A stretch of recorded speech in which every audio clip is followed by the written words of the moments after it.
எல்லாருக்கும் வணக்கம். நம்ம இன்றைக்கி என்ன செய்ய போகிறோம்? அன்றைக்கி ஒரு வெங்காயத்தை வச்சு ஒரு ஊறுகாய் தான் பண்ண போகிறோம்.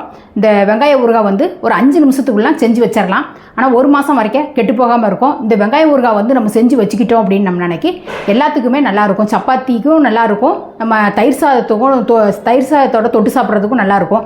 ஒரு அவசரத்துக்கு தோசையோட கூட தொட்டு சாப்பிடலாம். அந்த மாதிரி ஒரு வெங்காயம் ஊறுகாயை வந்து ஒரு 5 நிமிஷத்தில் எப்படி செய்யலாங்கிறத வாங்க பார்ப்போம். இப்போ வெங்காயம் ஊறுகாய் பண்ணுறதுக்கு வந்து இந்த வெங்காயத்தை வந்து இந்த மாதிரி நீளமாக கட் பண்ணி வச்சுருக்கேன்.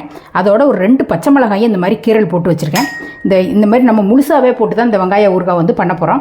அப்போ வந்து நம்ம சப்பாத்தி தயிர் சாதத்தோட இந்த முழு வெங்காயத்தோட நம்ம ஊறுகாய் தொட்டு சாப்பிடும்போது ரொம்ப நல்லாயிருக்கும். இந்த ஊறுகாயத்துக்கு வந்து ஒரு கொஞ்சமாக ஒரு பொருள் வந்து வறுத்துட்டு அரைக்க போகிறோம். ஒரு 1/2 டீஸ்பூன் கடுகு, 1/2 டீஸ்பூன் தனியா, 1/4 டீஸ்பூன் வெந்தயம் எடுத்திருக்கேன். இதை வந்து ஃபஸ்ட்டு வறுத்துட்டு பொடி பண்ணிடுவோம். சட்டி சூடாகிட்டு மல்லியை ஃபஸ்ட்டு போடுறேன்.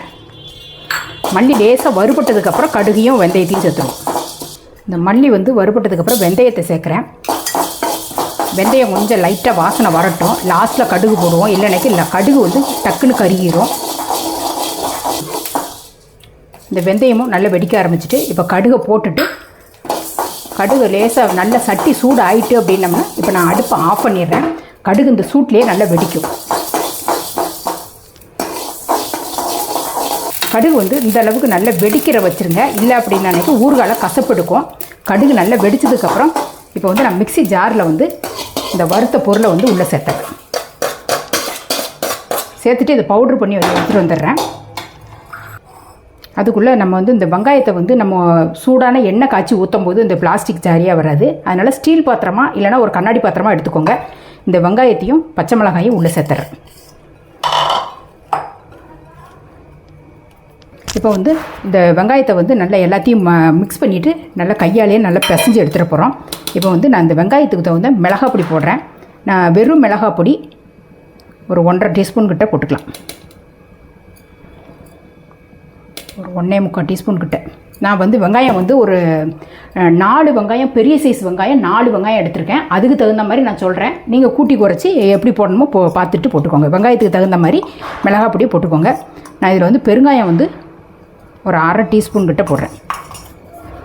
உப்பு வந்து இதுக்கு தேவையான அளவு உப்பு வந்து ஒரு 3/4 டீஸ்பூன் கிட்ட இருக்கும். இப்போ வந்து இந்த பொடியையும் போடுறேன். கடுகு, மல்லி, வெந்தயம், கொஞ்சமாக மஞ்சள் பொடி போட்டுட்டு இந்த இதை வந்து நல்லா இப்படி மிளகாத்தூள் எல்லாமே இந்த வெங்காயத்தை வந்து நல்லா இப்படி மசிச்சு விட்டுறணும். நல்லா இப்படி தனித்தனியாக வெங்காயம் வந்து பிரிஞ்சு வந்துடணும். ஒரு எலுமிச்சம்பழம், நல்ல பெரிய சைஸ் எலுமிச்சம்பழம், ஒரு எலுமிச்சம்பழம் எடுத்திருக்கேன். இதில் வந்து சாறு நிறையவே இருக்குது. நீங்கள் வந்து சின்ன பழமாக இருந்தால் ஒரு பழத்துக்கு மேலேயே நல்லா புளிஞ்சு விட்டுக்கோங்க. இது எலுமிச்சம்பழம் தான் ஊற்றணும்னு இல்லை. எலுமிச்சம்பழத்துக்கு பதிலாக வினிகர் இருந்தது, சமையல் வினிகர் இருந்தது அப்படின்னம்னா அந்த வினிகர் கூட ஒரு 3-4 டீஸ்பூன் கிட்ட ஊற்றிட்டு இந்த மாதிரி பண்ணிக்கலாம். இப்போ வந்து நான் ஒரு எலுமிச்சம்பழத்தை ஃபுல்லாகவே நான் புளிஞ்சு விட்டுருதேன். இந்த எலுமிச்சம்பழத்தையும் ஊற்றிட்டு நல்லா மிக்ஸ் பண்ணி விட்டுருவோம். நான் வந்து இதை தாளிக்கிறதுக்கு வந்து நல்லெண்ணெய் விட்டுருக்கேன். நல்லெண்ணெய் வந்து ஒரு 50 கிராம் கிட்ட இருக்கும். நல்லெண்ணெயை விட்டுட்டு இப்போ கொஞ்சம் கடுகு போடுறேன். எண்ணெய் வந்து நல்லா இந்த மாதிரி புகை வர்ற அளவுக்கு நல்லா சூடு பண்ணிக்கோங்க. ஏன்னு கேட்டோம்னா வெங்காயத்தை வந்து நம்ம அரைக்கவோ எதுவுமே இல்லை. அதனால் நம்ம சூடாக ஊற்றணும். அதனால் அப்படி சொல்கிறேன். கடுகு நல்லா வெடிச்சதுக்கப்புறம் ஒரு 10 பல் பூண்டை வந்து இடித்து வச்சுருக்கேன். அதையும் உள்ளே சேர்த்துறேன். சேர்த்துட்டு இப்படி கொஞ்ச நேரம் இப்படி ஒரு செகண்ட் இது பண்ணிவிட்டு நல்லா சூடாகவே இருக்கும்போது அந்த ஊறுகாயில் நம்ம சேர்த்துற போகிறோம். இப்போ வந்து நான் அடுப்பை ஆஃப் பண்ணிவிட்டு இந்த சூடான எண்ணெயை வந்து நம்ம ஊறுகாயில் சேர்த்துருவோம்.